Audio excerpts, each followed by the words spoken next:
गुरुदेव भगवान की जय। प्यारे कृष्ण कन्हैया लाल की जय।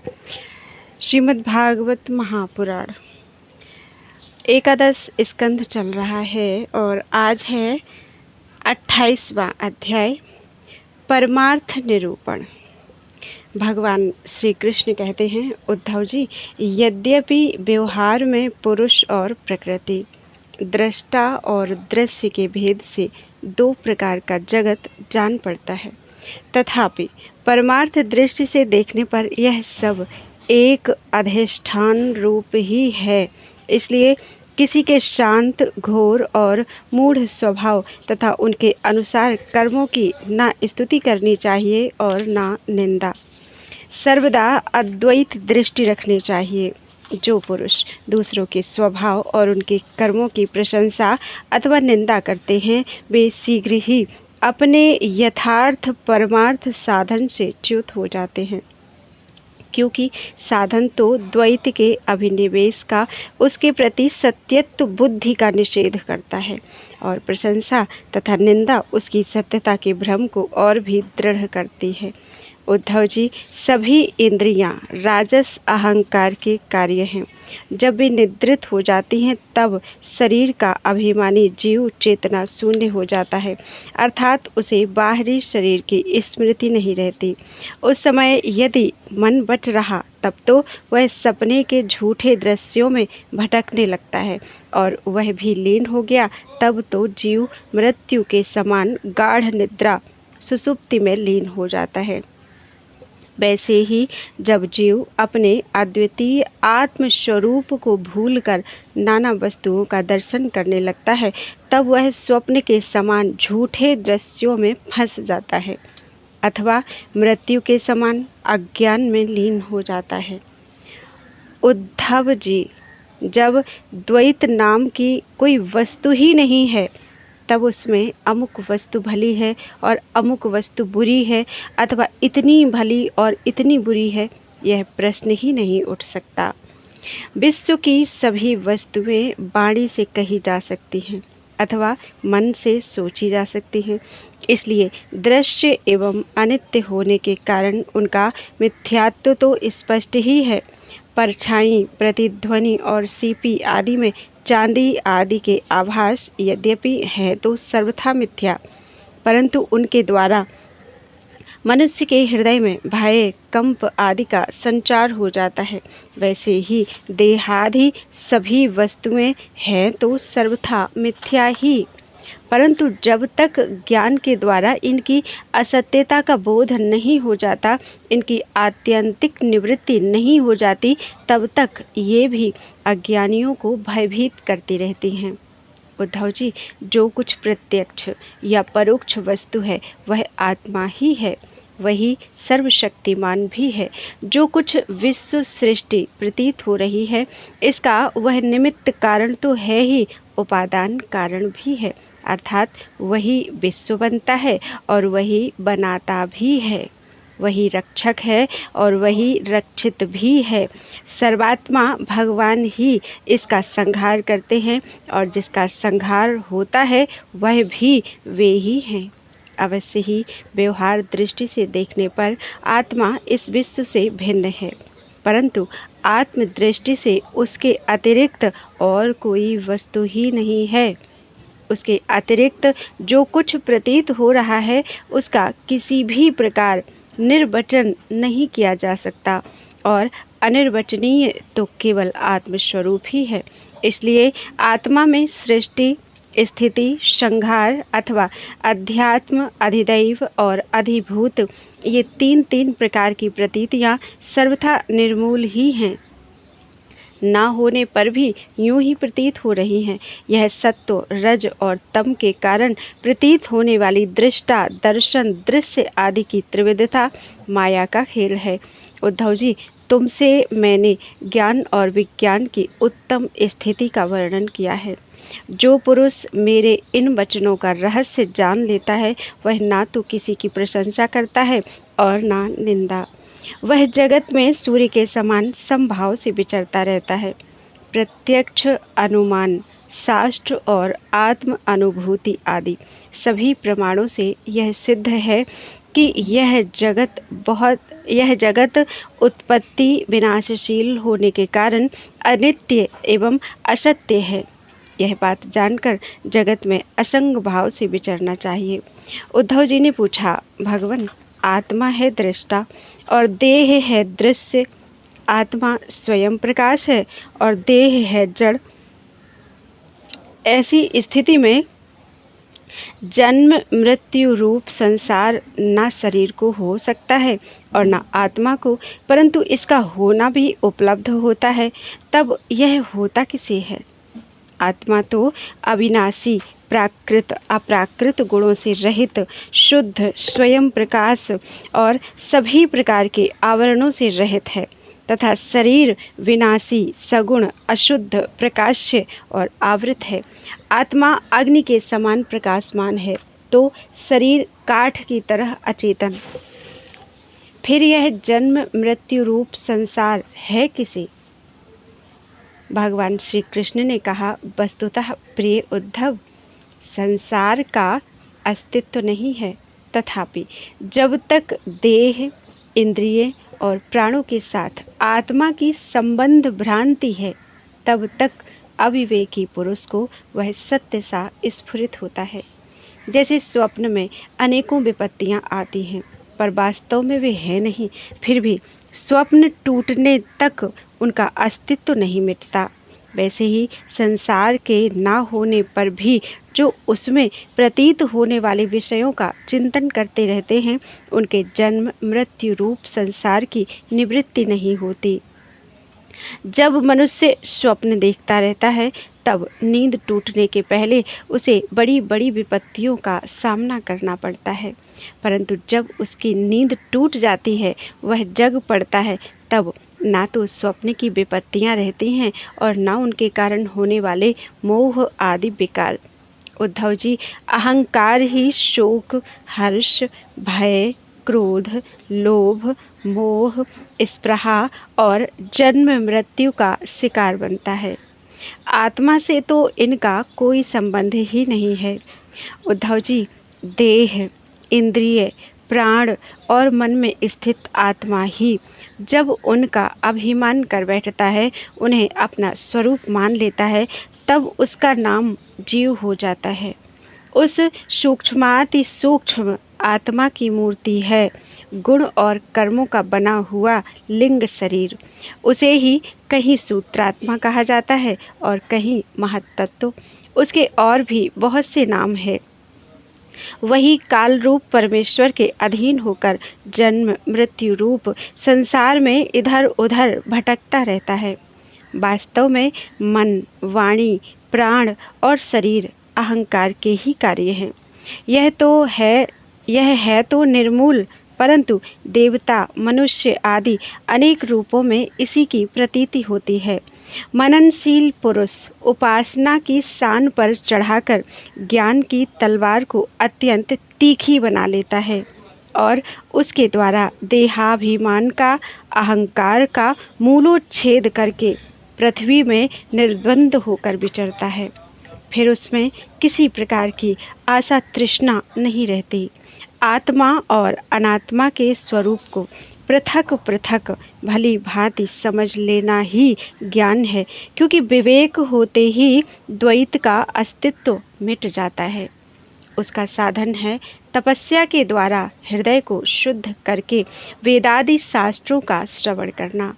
इनके अतिरिक्त श्रवणानुकूल युक्तियाँ, महापुरुषों के उपदेश और इन दोनों से अविरुद्ध स्वानुभूति भी प्रमाण है। सबका सार यही निकलता है कि इस संसार के आदि में जो था तथा अंत में जो रहेगा, जो इसका मूल कारण और प्रकाशक है, वही अद्वितीय उपाधि शून्य परमात्मा बीच में भी है।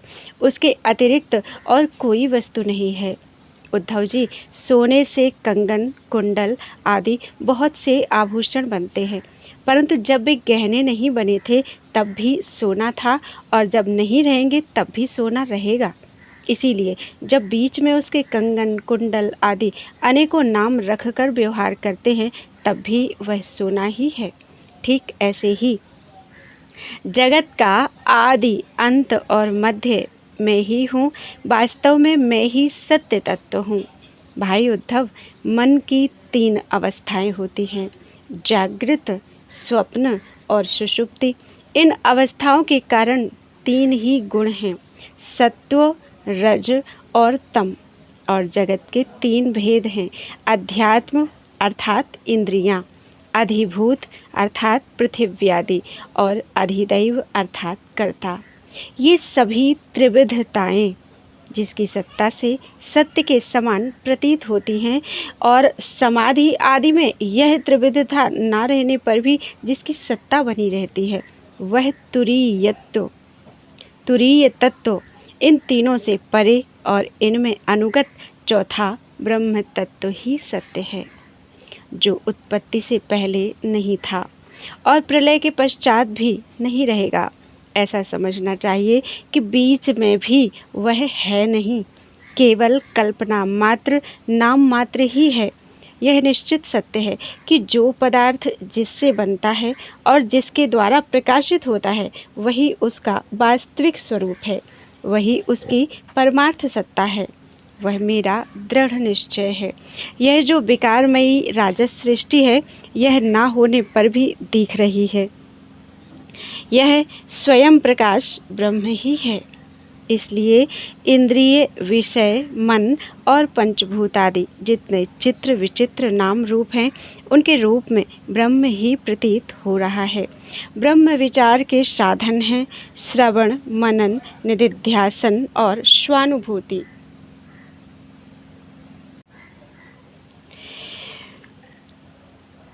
उनमें सहायक हैं आत्मज्ञानी गुरुदेव। इनके द्वारा विचार करके स्पष्ट रूप से देहादि अनात्म पदार्थों का निषेध कर देना चाहिए। इस प्रकार निषेध के द्वारा आत्म विषयक संदेहों को छिन्न भिन्न करके अपने आनंद स्वरूप आत्मा में ही मगन हो जाएं और सब प्रकार की विषय वासनाओं से रहित हो जाएं। निषेध करने की प्रक्रिया यह है कि पृथ्वी का विकार होने के कारण शरीर आत्मा नहीं है, इंद्रिय उनके अधिष्ठात्र देवता प्राण, वायु, जल, अग्नि एवं मन भी आत्मा नहीं है, क्योंकि इनका धारण पोषण शरीर के समान ही अन्य के द्वारा होता है। बुद्धि, चित्त, अहंकार, आकाश, पृथ्वी, शब्दादि विषय और गुणों की साम्यावस्था प्रकृति भी आत्मा नहीं है, क्योंकि ये सब के सब दृश्य एवं जड़ हैं। उद्धव जी, जिसे मेरे स्वरूप का भली भांति ज्ञान हो गया है, उसकी वृत्तियाँ और इंद्रियाँ यदि समाहित रहती हैं तो उसे उनसे लाभ क्या है, और यदि वे विक्षिप्त रहती हैं तो उनसे हानि भी क्या है, क्योंकि अंतःकरण और बाह्यकरण सभी गुणमय हैं और आत्मा से इनका कोई संबंध नहीं है। भला आकाश में बादलों के छा जाने अथवा तितर बितर हो जाने से सूर्य का क्या बनता है और क्या बिगड़ता है? जैसे वायु आकाश को सुखा नहीं सकती, आग जला नहीं सकती, जल भिगो नहीं सकता, धूल धुएं मटमैला नहीं कर सकते और ऋतुओं के गुण गर्मी सर्दी आदि उसे प्रभावित नहीं कर सकते, क्योंकि ये सब आने जाने वाले क्षणिक भाव हैं और आकाश इन सब का एक रस अधिष्ठान है। वैसे ही सत्वगुण, रजोगुण और तमोगुण की वृत्तियाँ तथा कर्म अविनाशी आत्मा का स्पर्श नहीं कर पाते। वह तो इनसे सर्वथा परे है। इनके द्वारा तो केवल वही संसार में भटकता है जो इनमें अहंकार कर बैठता है। उद्धव जी, ऐसा होने पर भी तब तक इन माया निर्मित गुणों और उनके कार्यों का संग सर्वथा त्याग देना चाहिए, जब तक मेरे सुदृढ़ भक्ति योग के द्वारा मन का रजोगुण रूप मल एकदम निकल न जाए। उद्धव जी, जैसे भली भांति चिकित्सा ना करने पर रोग का समूल नाश नहीं होता, वह बार बार उभर कर मनुष्य को सताया करता है। वैसे ही जिस मन की वासनाएं और कर्मों के संस्कार मिट नहीं गए हैं, जो स्त्री पुत्र आदि में आसक्त हैं, वह बार बार अधूरे योगी को बेधता रहता है और उसे कई बार योग भ्रष्ट भी कर देता है। देवताओं के द्वारा प्रेरित शिष्य पुत्र आदि के द्वारा किए हुए विघ्नों से यदि कदाचित अधूरा योगी मार्गच्युत हो जाए तो भी वह अपने पूर्वाभ्यास के कारण पुनः योगाभ्यास में ही लग जाता है। कर्म आदि में उसकी प्रवृत्ति नहीं होती। उद्धव जी, जीव संस्कार आदि से प्रेरित होकर जन्म से लेकर मृत्यु पर्यंत कर्म में ही लगा रहता है और उनमें इष्ट अनिष्ट बुद्धि करके हर्ष विषाद आदि विकारों को प्राप्त होता रहता है। परंतु जो तत्व का साक्षात्कार कर लेता है, वह प्रकृति में स्थित रहने पर भी, संस्कारानुसार कर्म होते रहने पर भी उनमें इष्ट अनिष्ट बुद्धि करके हर्ष विषाद आदि विकारों से युक्त नहीं होता, क्योंकि आनंद स्वरूप आत्मा के साक्षात्कार से उसकी संसार संबंधी सभी आशा तृष्णाएं पहले ही नष्ट हो चुकी होती हैं। जो अपने स्वरूप में स्थित हो गया है, उसे इस बात का भी पता नहीं रहता कि शरीर खड़ा है या बैठा है या चल रहा है या सो रहा है या मल मूत्र त्याग रहा है, भोजन कर रहा है अथवा और कोई स्वाभाविक कर्म कर रहा है, क्योंकि उसकी वृत्ति तो आत्म स्वरूप में स्थित ब्रह्माकार रहती है।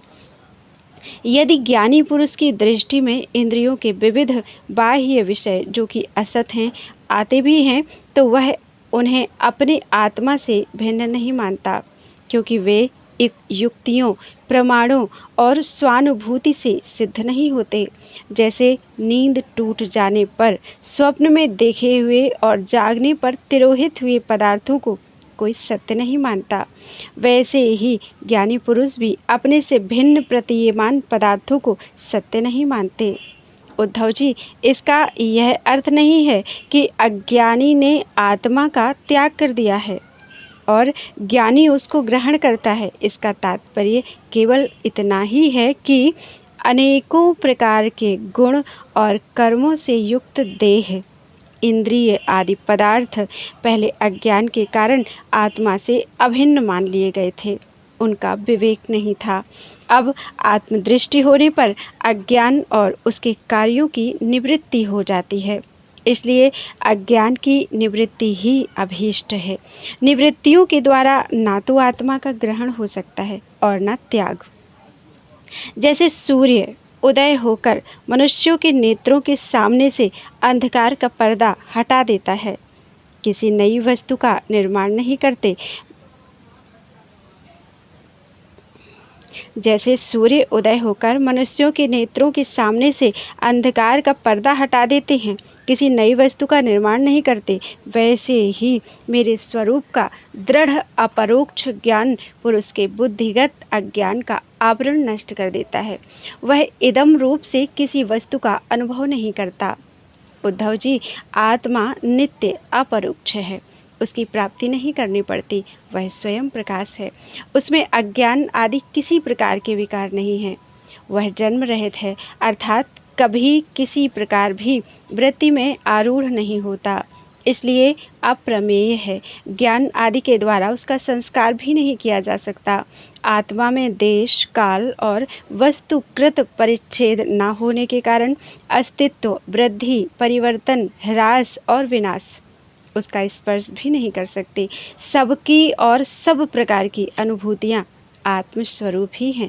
जब मन और वाणी आत्मा को अपना अविषय समझकर निवृत्त हो जाते हैं, तब वही सजातीय, विजातीय और स्वगत भेद से शून्य एक अद्वितीय रह जाता है। व्यवहार दृष्टि से उसके स्वरूप का वाणी और प्राण आदि के प्रवर्तक के रूप में निरूपण किया जाता है। उद्धव जी, अद्वितीय आत्म तत्व में अर्थहीन नामों के द्वारा विविधता मान लेना ही मन का भ्रम है, अज्ञान है। सचमुच यह बहुत बड़ा मोह है, क्योंकि अपने आत्मा के अतिरिक्त उस भ्रम का भी और कोई अधिष्ठान नहीं है। अधिष्ठान सत्ता में अध्यस्त की सत्ता है ही नहीं, इसलिए सब कुछ आत्मा ही है।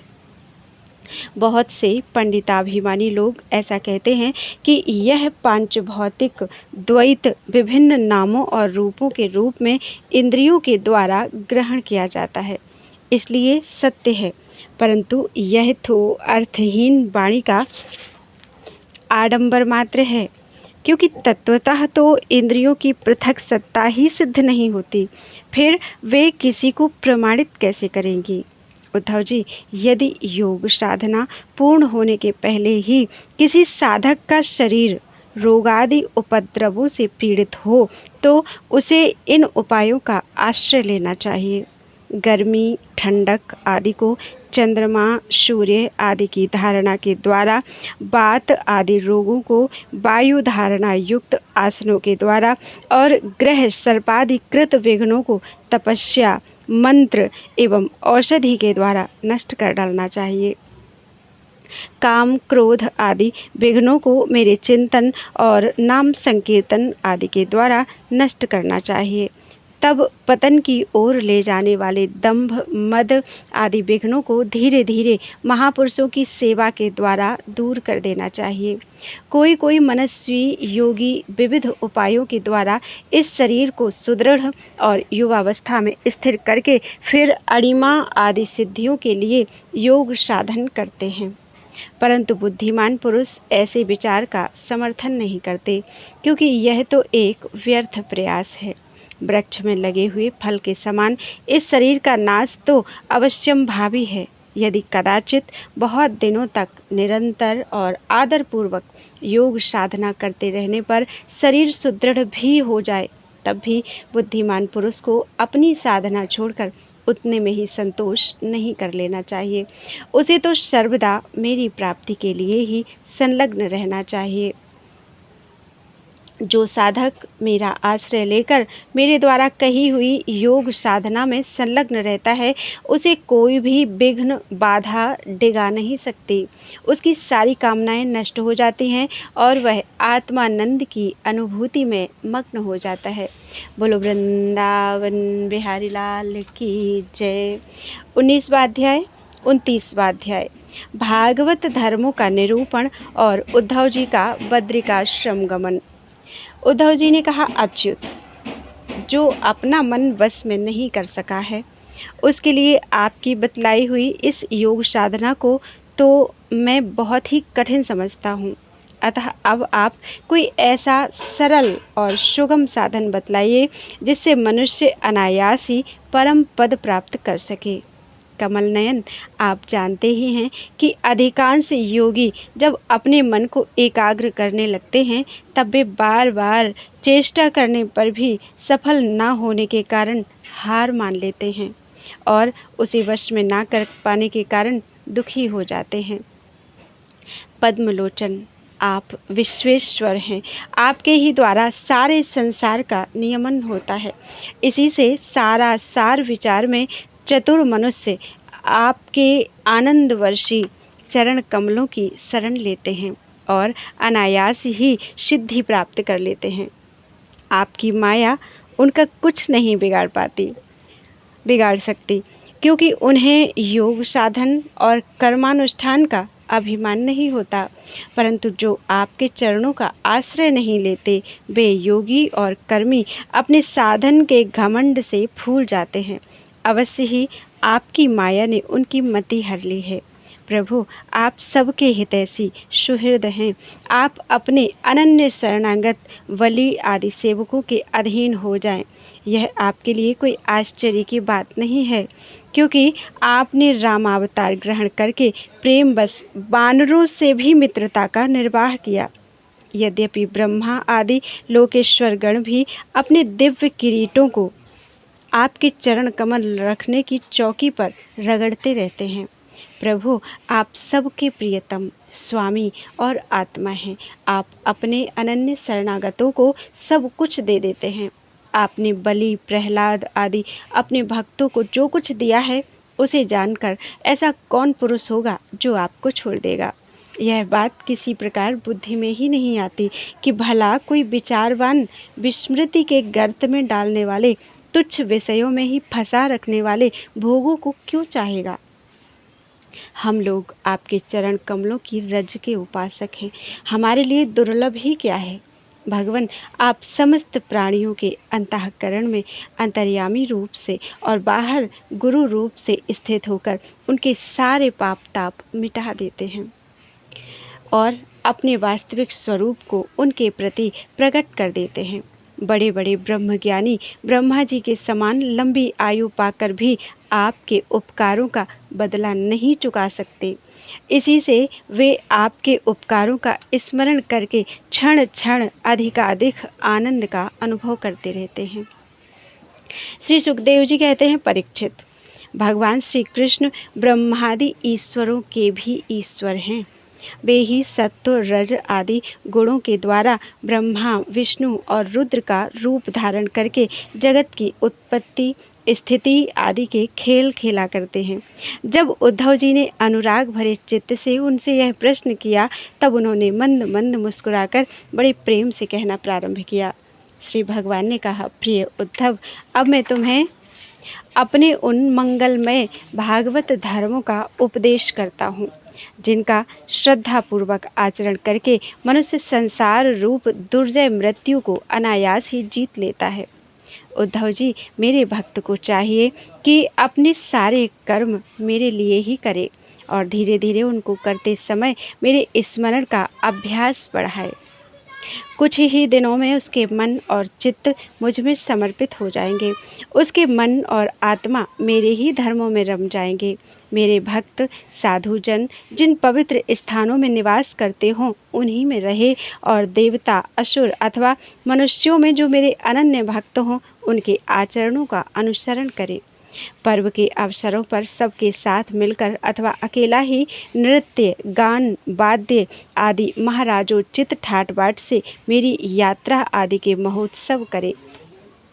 शुद्ध अंतःकरण पुरुष आकाश के समान बाहर और भीतर परिपूर्ण एवं आवरण शून्य मुझ परमात्मा को ही समस्त प्राणियों और अपने हृदय में स्थित देखे। निर्मल बुद्धि उद्धव जी, जो साधक केवल इस ज्ञान दृष्टि का आश्रय लेकर संपूर्ण प्राणियों और पदार्थों में मेरा दर्शन करता है और उन्हें मेरा ही रूप मानकर सत्कार करता है तथा ब्राह्मण और चांडाल, चोर और ब्राह्मण भक्त, सूर्य और चिंगारी तथा कृपालु और क्रूर में समान दृष्टि रखता है, उसे ही सच्चा ज्ञानी समझना चाहिए। जब निरंतर सभी नर नारियों में मेरी ही भावना की जाती है, तब थोड़े ही दिनों में साधक के चित्त से स्पर्धा, ईर्ष्या, तिरस्कार और अहंकार आदि दोष दूर हो जाते हैं। अपने ही लोग यदि हंसी करें तो करने दें, उनकी परवाह न करें। मैं अच्छा हूँ वह बुरा है, ऐसी देह दृष्टि को और लोक लज्जा को छोड़ दे और कुत्ते, चांडाल, गऊ एवं गधे को भी पृथ्वी पर गिरकर साष्टांग दंडवत प्रणाम करे। जब तक समस्त प्राणियों में मेरी भावना भगवत भावना न होने लगे, तब तक इस प्रकार से मन, वाणी और शरीर के सभी संकल्पों और कर्मों द्वारा मेरी उपासना करता रहे। उद्धव जी, जब इस प्रकार सर्वत्र आत्मबुद्धि ब्रह्म बुद्धि का अभ्यास किया जाता है, तब थोड़े ही दिनों में उसे ज्ञान होकर सब कुछ ब्रह्म स्वरूप दिखने लगता है। ऐसी दृष्टि हो जाने पर सारे संशय संदेह अपने आप निवृत्त हो जाते हैं और वह सब कहीं मेरा साक्षात्कार करके संसार दृष्टि से उपराम हो जाता है। मेरी प्राप्ति के जितने साधन हैं उनमें तो सबसे श्रेष्ठ साधन मैं यही समझता हूँ कि समस्त प्राणियों और पदार्थों में मन, वाणी और शरीर की समस्त वृत्तियों से मेरी ही भावना की जाए। उद्धव जी, यही मेरा अपना भागवत धर्म है। इसको एक बार आरंभ कर देने के बाद फिर किसी प्रकार की विघ्न बाधा से इसमें रत्ती भर भी अंतर नहीं पड़ता, क्योंकि यह धर्म निष्काम है और स्वयं मैंने ही इसे निर्गुण होने के कारण सर्वोत्तम निश्चय किया है। भागवत धर्म में किसी प्रकार की त्रुटि पड़नी तो दूर रही, यदि इस धर्म का साधक भय, शोक आदि के अवसर पर होने वाली भावना और रोने, पीटने, भागने जैसा निरर्थक कर्म भी निष्काम भाव से मुझे समर्पित कर दे, तो वे भी मेरी प्रसन्नता के कारण धर्म बन जाते हैं। विवेकियों के विवेक और चतुरों की चतुराई की पराकाष्ठा इसी में है कि वे इस विनाशी और असत्य शरीर के द्वारा मुझ अविनाशी एवं सत्य तत्व को प्राप्त कर ले। उद्धव जी, यह संपूर्ण ब्रह्म विद्या का रहस्य मैंने संक्षेप और विस्तार से तुम्हें सुना दिया। इस रहस्य को समझना मनुष्यों की तो कौन कहे, देवताओं के लिए भी अत्यंत कठिन है। मैंने जिस सुस्पष्ट और युक्ति युक्त ज्ञान का वर्णन बार बार किया है, उसके मर्म को जो समझ लेता है, उसके हृदय की संशय ग्रंथियाँ छिन्न भिन्न हो जाती हैं और वह मुक्त हो जाता है। मैंने तुम्हारे प्रश्न का भली भांति खुलासा कर दिया। जो पुरुष हमारे प्रश्नोत्तर को विचार पूर्वक धारण करेगा, वह वेदों के भी परम रहस्य सनातन परब्रह्म को प्राप्त कर लेगा। जो पुरुष मेरे भक्तों को इसे भली भांति स्पष्ट करके समझाएगा, उस ज्ञानदाता को मैं प्रसन्न मन से अपना स्वरूप तक दे डालूंगा, उसे आत्मज्ञान करा दूंगा। उद्धव जी, यह तुम्हारा और मेरा संवाद स्वयं तो परम पवित्र है ही, दूसरों को भी पवित्र करने वाला है। जो प्रतिदिन इसका पाठ करेगा और दूसरों को सुनाएगा, वह इस ज्ञान दीप के द्वारा दूसरों को मेरा दर्शन कराने के कारण पवित्र हो जाएगा। जो कोई एकाग्र चित्त से इसे श्रद्धापूर्वक नित्य सुनेगा, उसे मेरी परा भक्ति प्राप्त होगी और वह कर्म बंधन से मुक्त हो जाएगा। प्रिय सखे, तुमने भली भांति ब्रह्म का स्वरूप समझ लिया ना? और तुम्हारे चित्त का मोह एवं शोक तो दूर हो गया ना? तुम इसे दाम्भिक, नास्तिक, शठ, अश्रद्धालु, भक्तिहीन और उद्धत पुरुष को कभी मत देना। जो इन दोषों से रहित हो, ब्राह्मण भक्त हो, प्रेमी हो, साधु स्वभाव हो और जिसका चरित्र पवित्र हो, उसी को यह प्रसंग सुनाना चाहिए। यदि शूद्र और स्त्री भी मेरे प्रति प्रेम भक्ति रखते हों, तो उन्हें भी इसका उपदेश करना चाहिए। जैसे दिव्य अमृत पान कर लेने पर कुछ भी पीना शेष नहीं रहता, वैसे ही यह जान लेने पर जिज्ञासु के लिए और कुछ भी जानना शेष नहीं रहता। प्यारे उद्धव, मनुष्यों को ज्ञान, कर्म, योग, वाणिज्य और राजदंड आदि से क्रमशः मोक्ष, धर्म, काम और अर्थ रूप फल प्राप्त होते हैं, परंतु तुम्हारे जैसे अनन्य भक्तों के लिए वह चारों प्रकार का फल केवल मैं ही हूँ। जिस समय मनुष्य समस्त कर्मों का परित्याग करके मुझे आत्मसमर्पण कर देता है, उस समय वह मेरा विशेष माननीय हो जाता है और मैं उसे उसके जीवत्व से छुड़ाकर अमृत स्वरूप मोक्ष की प्राप्ति करा देता हूँ और वह मुझसे मिलकर मेरा स्वरूप हो जाता है। श्री सुखदेव जी कहते हैं, परीक्षित, अब उद्धव जी योग मार्ग का पूरा उपदेश प्राप्त कर चुके थे। भगवान श्री कृष्ण की बात सुनकर उनकी आंखों में आंसू उमड़ आए। प्रेम की बाढ़ से गला रुंध गया, चुपचाप हाथ जोड़े रह गए और वाणी से कुछ बोला न गया। उनका चित्त प्रेमावेश से विह्वल हो रहा था। उन्होंने धैर्यपूर्वक उसे रोका और अपने को अत्यंत सौभाग्यशाली अनुभव करते हुए सिर से यदुवंश शिरोमणि भगवान श्री कृष्ण के चरणों को स्पर्श किया तथा हाथ जोड़कर उनसे प्रार्थना की। उद्धव जी बोले, प्रभु, आप माया और ब्रह्मा आदि के भी मूल कारण हैं। मैं मोह के महान अंधकार में भटक रहा था। आपके सत्संग से वह सदा के लिए भाग गया। भला जो अग्नि के पास पहुंच गया हो, उसके सामने क्या शीत, अंधकार और उसके कारण होने वाला भय ठहर सकते हैं? भगवान, आपकी मोहिनी माया ने मेरा ज्ञान दीपक छीन लिया था, परंतु आपने कृपा करके वह फिर अपने सेवक को लौटा दिया। आपने मेरे ऊपर महान अनुग्रह की वर्षा की है। ऐसा कौन होगा जो आपके इस कृपा प्रसाद का अनुभव करके भी आपके चरण कमलों की शरण छोड़ दे और किसी दूसरे का सहारा ले? आपने अपनी माया से सृष्टि वृद्धि के लिए दशार्ह, वृष्णि, अंधक और सात्वतवंशी यादवों के साथ मुझे सुदृढ़ स्नेह पास से बांध दिया था। आज आपने आत्मबोध की तीखी तलवार से उस बंधन को अनायास ही काट डाला। महायोगेश्वर, मेरा आपको नमस्कार है। अब आप कृपा करके मुझ शरणागत को ऐसी आज्ञा दीजिए जिससे आपके चरण कमलों में मेरी अनन्य भक्ति बनी रहे। भगवान श्री कृष्ण ने कहा, उद्धव जी, अब तुम मेरी आज्ञा से बद्री वन में चले जाओ। वह मेरा ही आश्रम है। वहाँ मेरे चरण कमलों के धोवन गंगा जल का स्नान पान के द्वारा सेवन करके तुम पवित्र हो जाओगे।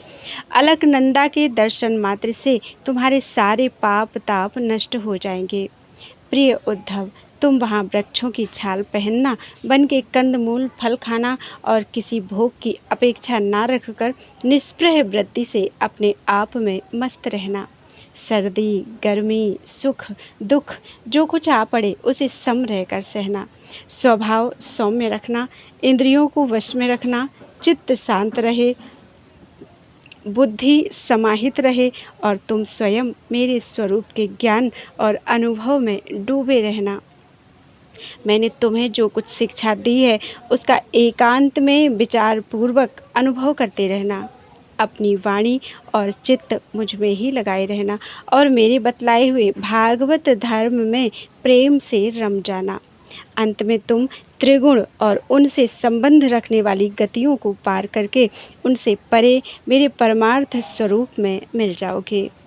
श्री सुखदेव जी कहते हैं, परीक्षित, भगवान श्री कृष्ण के स्वरूप का ज्ञान संसार के भेद भ्रम को छिन्न भिन्न कर देता है। जब उन्होंने स्वयं उद्धव जी को ऐसा उपदेश किया तो उन्होंने उनकी परिक्रमा की, उनके चरणों पर अपना सिर रख दिया। इसमें संदेह नहीं कि उद्धव जी संयोग वियोग से होने वाले सुख दुख के जोड़े से परे थे, क्योंकि वे भगवान के निर्द्वंद चरणों की शरण ले चुके थे।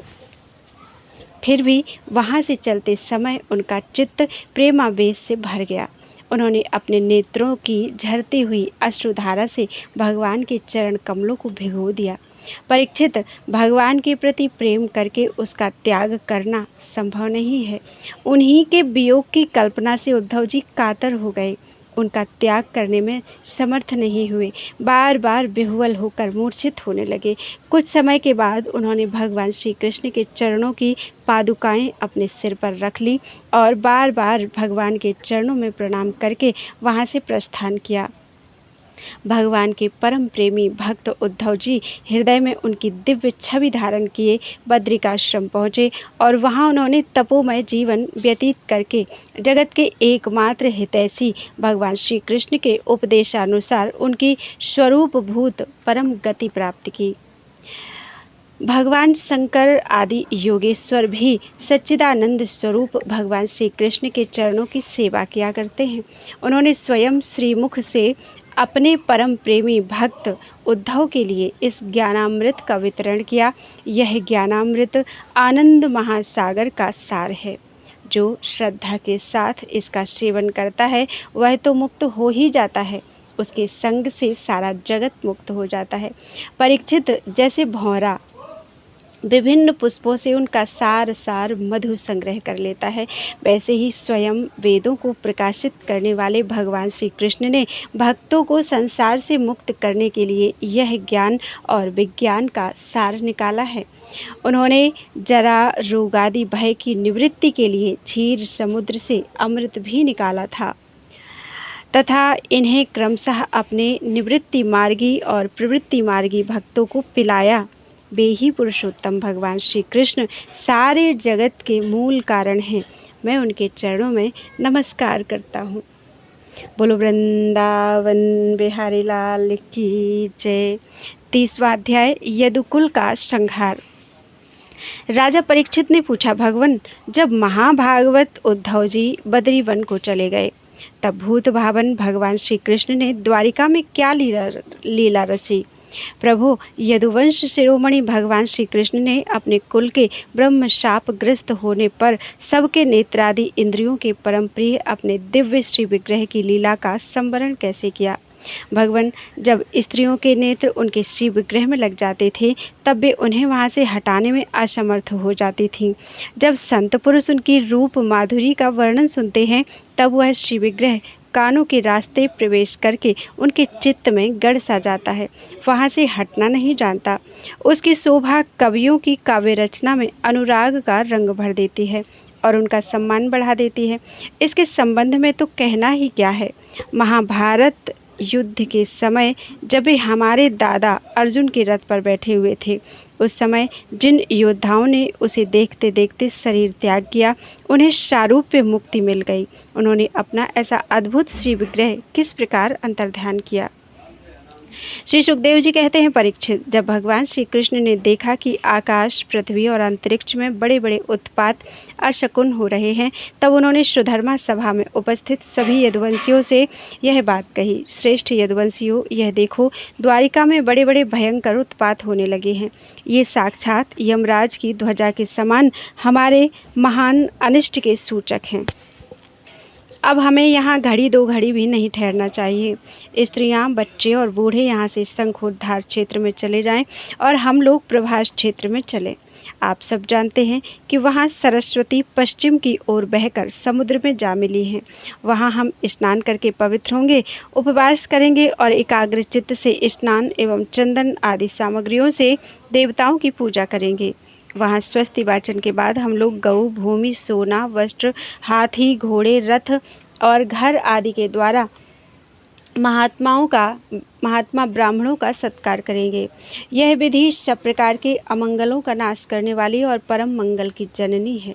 श्रेष्ठ यदुवंशियों, देवता, ब्राह्मण और गौओं की पूजा ही प्राणियों के जन्म का परम लाभ है। परीक्षित, सभी वृद्ध यदुवंशियों ने भगवान श्री कृष्ण की यह बात सुनकर तथास्तु कहकर उसका अनुमोदन किया और तुरंत नौकाओं से समुद्र पार करके रथों द्वारा प्रभास क्षेत्र की यात्रा की। वहां पहुंचकर यादवों ने यदुवंश शिरोमणि भगवान श्री कृष्ण के आदेशानुसार बड़ी श्रद्धा और भक्ति से शांति पाठ आदि तथा और भी सब प्रकार के मंगल कृत्य किए। यह सब तो उन्होंने किया, परंतु दैव ने उनकी बुद्धि हर ली और वे उस मैरेयक नामक मदिरा का पान करने लगे, जिसके नशे से बुद्धि भ्रष्ट हो जाती है। वह पीने में तो अवश्य मीठी लगती है, परंतु परिणाम में सर्वनाश करने वाली होती है। उस तीव्र मदिरा के पान से सब के सब उन्मत्त हो गए और वे घमंडी वीर एक दूसरे से लड़ने झगड़ने लगे। सच पूछो तो श्री कृष्ण की माया से वे मूढ़ हो रहे थे। उस समय वे क्रोध से भरकर एक दूसरे पर आक्रमण करने लगे और धनुष, बाण, तलवार, भाले, गदा, तोमर और रिष्टि आदि अस्त्र शस्त्रों से वहां समुद्र तट पर ही एक दूसरे से भिड़ गए। मतवाले यदुवंशी रथों, हाथियों, घोड़ों, गधों, ऊंटों, खच्चरों, बैलों, भैंसों और मनुष्यों पर भी सवार होकर एक दूसरे को बाणों से घायल करने लगे, मानो जंगली हाथी एक दूसरे पर दांतों से चोट कर रहे हों। सबकी सवारियों पर ध्वजाएं फहरा रही थीं। पैदल सैनिक भी आपस में उलझ रहे थे।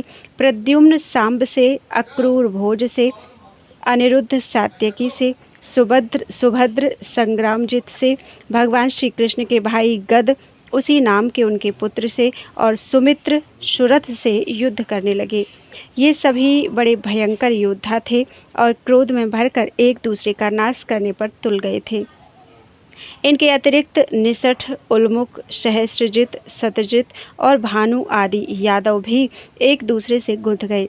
भगवान श्री कृष्ण की माया ने तो इन्हें अत्यंत मोहित कर ही रखा था। इधर मदिरा के नशे ने भी इन्हें अंधा बना दिया था। दशार्ह, वृष्णि, अंधक, भोज, सात्वत, मधु, अर्बुद, माथुर, शूरसेन, विसर्जन, कुकुर और कुंती आदि वंशों के लोग सौहार्द और प्रेम को भुलाकर आपस में मार काट करने लगे। मूढ़तावश पुत्र पिता का, भाई भाई का, भांजा मामा का, नाती नाना का, मित्र मित्र का, सुहृद सुहृद का, चाचा भतीजे का तथा एक गोत्र वाले आपस में एक दूसरे का खून करने लगे। अंत में जब उनके सब बाण समाप्त हो गए, धनुष टूट गए और शस्त्र अस्त्र नष्ट भ्रष्ट हो गए, तब उन्होंने अपने हाथों से समुद्र तट पर लगी हुई एरका नाम की घास उखाड़नी शुरू की। यह वही घास थी जो ऋषियों के शाप के कारण उत्पन्न हुए लौहमय मूसल के चूरे से पैदा हुई थी। हे राजन, उनके हाथों में आते ही वह घास वज्र के समान कठोर मुद्गरों के रूप में परिणत हो गई। अब वे रोष में भरकर उसी घास के द्वारा अपने विपक्षियों पर प्रहार करने लगे। भगवान श्री कृष्ण ने उन्हें मना किया तो उन्होंने उनको और बलराम जी को भी अपना शत्रु समझ लिया। उन आतताइयों की बुद्धि ऐसी मूढ़ हो रही थी कि वे उन्हें मारने के लिए उनकी ओर दौड़ पड़े। कुरुनंदन, अब भगवान श्री कृष्ण और बलराम जी भी क्रोध में भरकर युद्ध भूमि में इधर उधर विचरने और मुट्ठी की मुट्ठी एर का घास उखाड़ उखाड़ कर उन्हें मारने लगे। एर का घास की मुट्ठी ही मुदगर के समान चोट करती थी। जैसे बांसों की रगड़ से उत्पन्न होकर दावानल बांसों को ही भस्म कर देता है, वैसे ही ब्रह्म साप से ग्रस्त और भगवान श्री कृष्ण की माया से मोहित यदुवंशियों के स्पर्धा मूलक क्रोध ने उनका ध्वंस कर दिया। जब भगवान श्री कृष्ण ने देखा कि समस्त यदुवंशियों का संहार हो चुका, तब उन्होंने यह सोचकर संतोष की सांस ली कि पृथ्वी का बचा खुचा भार भी उतर गया। परीक्षित, बलराम जी ने समुद्र तट पर बैठकर एकाग्र चित्त से परमात्म चिंतन करते हुए अपने आत्मा को आत्म स्वरूप में ही स्थिर कर लिया और मनुष्य शरीर छोड़ दिया। जब भगवान श्री कृष्ण ने देखा कि मेरे बड़े भाई बलराम जी परम पद में लीन हो गए, तब वे एक पीपल के पेड़ के तले जाकर चुपचाप धरती पर ही बैठ गए। भगवान श्री कृष्ण ने उस समय अपनी अंग कांति से देदीप्यमान चतुर्भुज रूप धारण कर रखा था और धूम से रहित अग्नि के समान दिशाओं को अंधकार रहित प्रकाशमान बना रहे थे। वर्षाकालीन मेघ के समान सांवले शरीर से तपे हुए सोने के समान ज्योति निकल रही थी। वक्षस्थल पर श्रीवत्स का चिन्ह शोभायमान था। वे रेशमी पीतांबर की धोती और वैसा ही दुपट्टा धारण किए हुए थे। बड़ा ही मंगलमय रूप था। मुख कमल पर सुंदर मुस्कान और कपोलों पर नीली नीली अलकें बड़ी ही सुहावनी लगती थीं। कमल के समान सुंदर सुंदर एवं सुकुमार नेत्र थे। कानों में मकराकृत कुंडल झलमिला रहे थे। कमर में करधनी, कंधे पर यज्ञोपवीत, माथे पर मुकुट, कलाइयों में कंगन, बाहों में बाजूबंद, वक्षस्थल पर हार, चरणों में नूपुर, अंगुलियों में अंगूठियां और गले में कौस्तुभ मणि शोभायमान हो रही थी। घुटनों तक वनमाला लटकी हुई थी।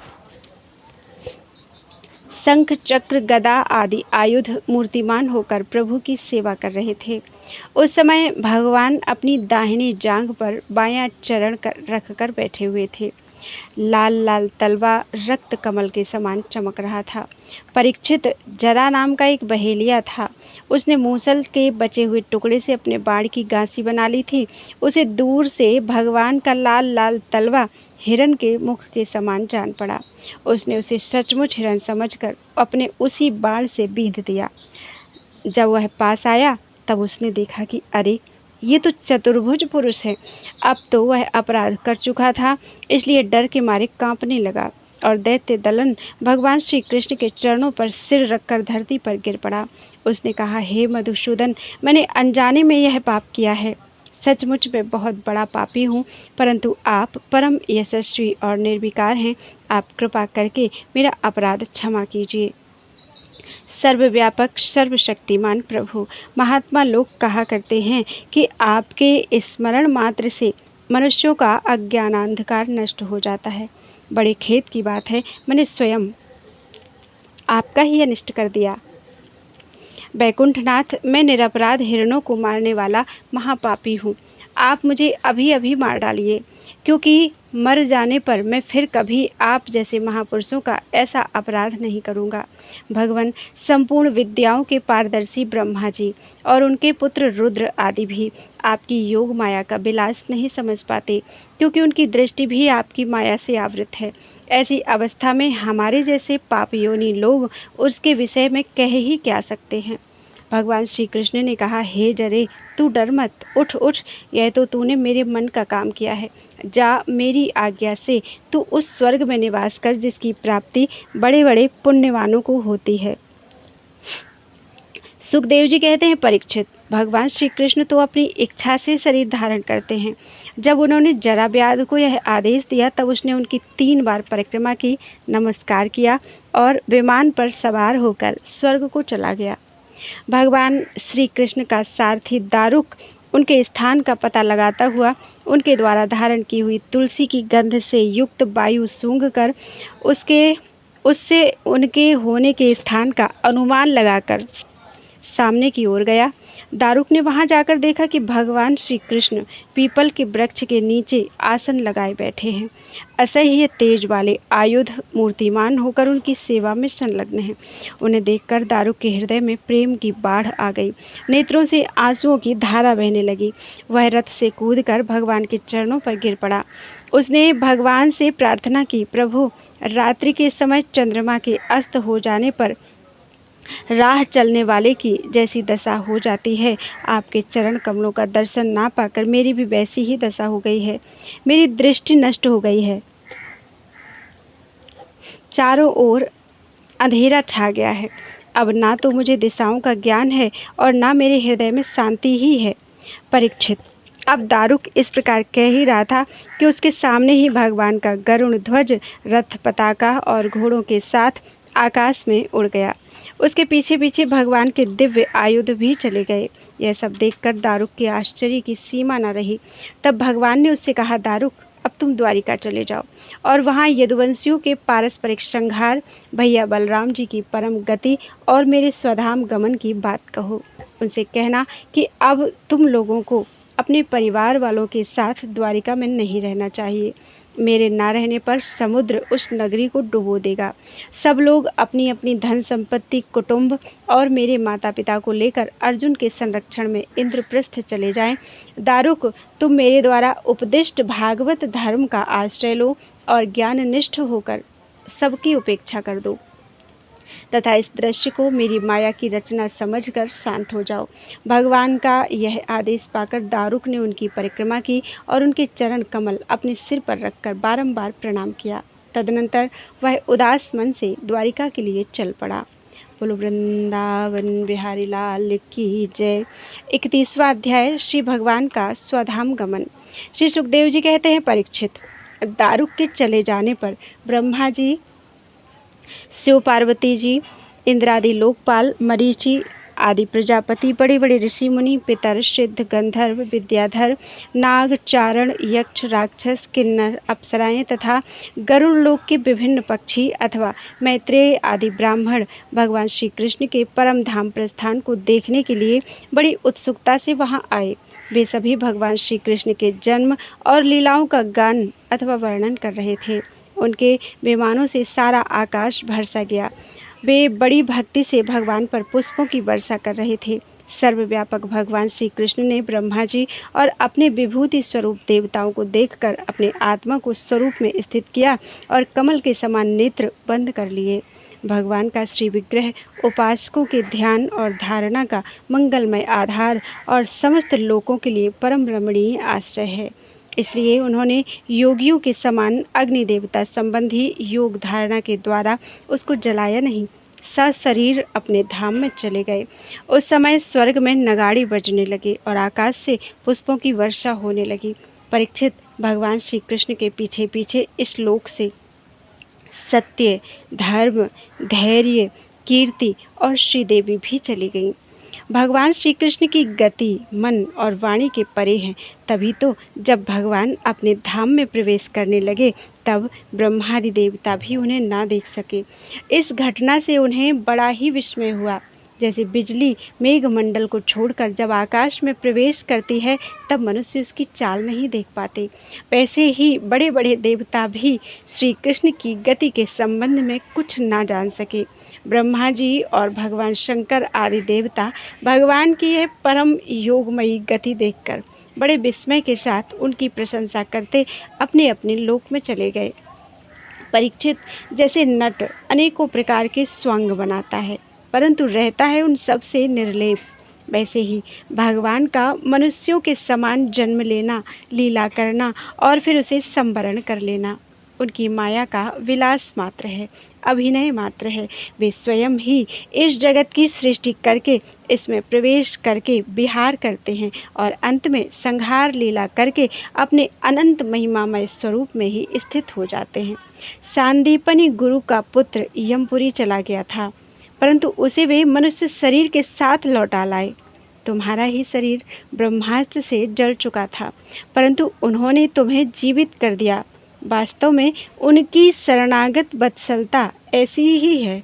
और तो क्या कहूँ, उन्होंने कालों के महाकाल भगवान शंकर को भी युद्ध में जीत लिया और अत्यंत अपराधी अपने शरीर पर ही प्रहार करने वाले व्याध को भी सदैव स्वर्ग भेज दिया। प्रिय परीक्षित, ऐसी स्थिति में क्या वे अपने शरीर को सदा के लिए यहाँ नहीं रख सकते थे? अवश्य ही रख सकते थे। यद्यपि भगवान श्री कृष्ण संपूर्ण जगत की स्थिति, उत्पत्ति और संहार के निरपेक्ष कारण हैं और संपूर्ण शक्तियों के धारण करने वाले हैं, तथापि उन्होंने अपने शरीर को इस संसार में बचा रखने की इच्छा नहीं की। इससे उन्होंने यह दिखाया कि इस मनुष्य शरीर से मुझे क्या प्रयोजन है। आत्मनिष्ठ पुरुषों के लिए यही आदर्श है कि वे शरीर रखने की चेष्टा न करें। जो पुरुष प्रातःकाल उठकर भगवान श्री कृष्ण के परम धाम गमन की इस कथा का एकाग्रता और भक्ति के साथ कीर्तन करेगा, उसे भगवान का वही सर्वश्रेष्ठ परम पद प्राप्त होगा।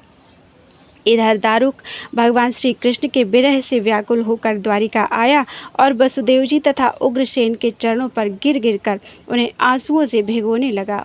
परीक्षित, उसने अपने को संभाल कर यदुवंशियों के विनाश का पूरा पूरा विवरण कह सुनाया। उसे सुनकर लोग बहुत ही दुखी हुए और मारे शोक के मूर्छित हो गए। भगवान श्री कृष्ण के वियोग से विह्वल होकर वे लोग सिर पीटते हुए वहां तुरंत पहुंचे जहां उनके भाई बंधु निष्प्राण होकर पड़े हुए थे। देवकी, रोहिणी और वसुदेव जी अपने प्यारे पुत्र श्री कृष्ण और बलराम को ना देखकर शोक की पीड़ा से बेहोश हो गई। उन्होंने भगवत विरह से व्याकुल होकर वहीं अपने प्राण छोड़ दिए। स्त्रियों ने अपने अपने पतियों के शव पहचान कर उन्हें हृदय से लगा लिया और उनके साथ चिता पर बैठकर भस्म हो गई। बलराम जी की पत्नियां उनके शरीर को, वसुदेव जी की पत्नियां उनके शव को और भगवान की पुत्र वधुएं अपने पतियों की लाशों को लेकर अग्नि में प्रवेश कर गईं। भगवान श्री कृष्ण की रुक्मिणी आदि पटरानियां उनके ध्यान में मगन होकर अग्नि में प्रविष्ट हो गईं। परीक्षित, अर्जुन अपने प्रियतम और सखा भगवान श्री कृष्ण के विरह से पहले तो अत्यंत व्याकुल हो गए। फिर उन्होंने उन्हीं के गीतोक्त सदुपदेशों का स्मरण करके अपने मन को संभाला। यदुवंश के मृत व्यक्तियों में जिनको कोई पिंड देने वाला नहीं था, उनका श्राद्ध अर्जुन ने क्रमशः विधिपूर्वक करवाया। महाराज, भगवान के न रहने पर समुद्र ने एकमात्र भगवान श्री कृष्ण का निवास स्थान छोड़कर एक ही क्षण में सारी द्वारिका डुबो दी। भगवान श्री कृष्ण वहाँ अब भी सदा सर्वदा निवास करते हैं। वह स्थान स्मरण मात्र से ही सारे पाप तापों का नाश करने वाला और सर्व मंगलों का भी मंगल बनाने वाला है। प्रिय परीक्षित, पिंडदान के अनंतर बची खुची स्त्रियों, बच्चों और बूढ़ों को लेकर अर्जुन इंद्रप्रस्थ आए। वहाँ सबको यथा योग्य बसाकर अनिरुद्ध के पुत्र वज्र का अभिषेक कर दिया, राज्याभिषेक कर दिया। राजन, तुम्हारे दादा युधिष्ठिर आदि पांडवों को अर्जुन से ही यह बात मालूम हुई कि यदुवंशियों का संहार हो गया है। तब उन्होंने अपने वंशधर तुम्हें राज्य पद पर अभिषिक्त करके हिमालय की वीर यात्रा की। मैंने तुम्हें देवताओं के भी आराध्य देव भगवान श्री कृष्ण की जन्म लीला और कर्म लीला सुनाई। जो मनुष्य श्रद्धा के साथ इसका कीर्तन करता है वह समस्त पापों से मुक्त हो जाता है। परीक्षित, जो मनुष्य इस प्रकार भक्त भयहारी निखिल सौंदर्य माधुर्य निधि श्री कृष्णचंद्र के अवतार संबंधी रुचिर पराक्रम और इस श्रीमद् भागवत महापुराण में तथा दूसरे पुराणों में वर्णित परमानंदमयी बाल लीला, कैशोर लीला आदि का संकीर्तन करता है, वह परमहंस मुनींद्रों के अंतिम प्राप्तव्य श्री कृष्ण के चरणों में पराभक्ति प्राप्त करता है। इति एकादश स्कंध संपूर्णम। हरि ओम तत्सत। बोलो वृंदावन बिहारी लाल की जय। त्वदीयं वस्तु गोविंदम तुभ्यमेव समर्पितम। एकादश स्कंध पूरा हो चुका है।